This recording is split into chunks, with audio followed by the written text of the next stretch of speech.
Hi everybody, Artist King here again, back with another video. Today this one is going to be real short and sweet. I looked at some pieces done by Jackson Pollock. He's supposed to be a really famous painter, and it's very interesting stuff. So I didn't start off trying to imitate him, but I ended up doing so because, as you can see, what I had in mind to do, I guess I didn't really get it.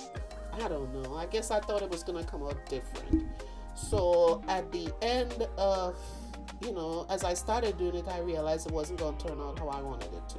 So I just decided to do a little abstract art.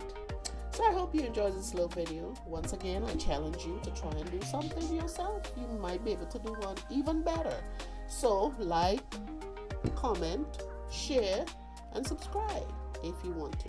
Okay? So enjoy the video, and I believe I'll see you on my next video. Okay? You have a good one. Bye now.